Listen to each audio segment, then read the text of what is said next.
हरे कृष्णा। राधे राधे आप सभी को। क्या आप लोग जानते हैं कि नाग पंचमी का जो त्यौहार आ रहा है, जो कि सावन में पंचमी को मनाया जाता है, तो ये क्यों मनाते हैं? आखिर नाग पंचमी इतना क्यों खास है? तो चलिए एक कहानी के माध्यम से समझते हैं।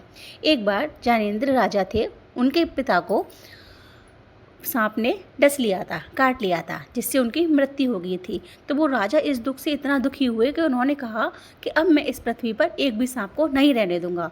और उन्होंने एक ऐसी यज्ञ करवाई जिसमें उन्होंने कहा कि सारे सांपों को इस अग्नि में भस्म होना पड़ेगा, क्योंकि वो वहाँ पर जो पंडित थे, ऐसे मंत्रों की जो ध्वनि थी उससे जो सांप थे अपने आप वहाँ पर खिंचे चले आ रहे थे। तब जो आस्तिक मुनि थे वो आए, उन्होंने हाथ जोड़कर कहा कि राजा, ये आप ऐसा मत करिए, क्योंकि ऐसा करने से केवल एक इंसान को या एक किसी भी सांप की सज़ा सारे सांपों को मत दीजिए, ऐसा मत करिए, आगे से ऐसा नहीं होगा। तब राजा का हृदय पिघल गया और उन्होंने उस यज्ञ को रोक दिया, जिससे कि सांप बच सकें। अब इसकी दूसरी कथा। इसी दिन श्री कृष्ण भगवान ने कालिया नाग जो था उसको जीवन दान दिया था। इसी वजह से इस दिन ही जो ये शुक्ल पक्ष की पंचमी थी, इसी दिन इसको नाग पंचमी के नाम से मनाया जाता है। इस दिन हमको या तो नाग चांदी के नाग नागिन हमको भोलेनाथ पर चढ़ाने चाहिए, या फिर मिट्टी के नाग बनाकर उस पर दूध से अभिषेक करना चाहिए।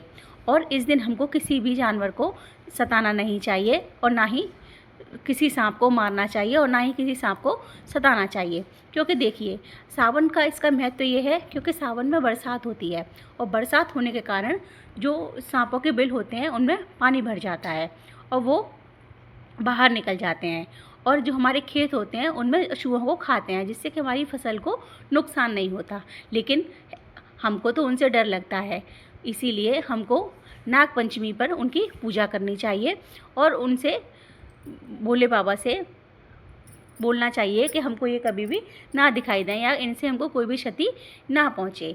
इसलिए हमको इस दिन भोलेनाथ पर भी दूध का अभिषेक करना चाहिए और उसके बाद में हमको गंगा जल का अभिषेक करना चाहिए। अगर आपको ये जानकारी अच्छी लगी हो तो मेरे चैनल को लाइक और सब्सक्राइब करिए इसी तरीके की वीडियोज़ के लिए। राधे राधे आप सभी को।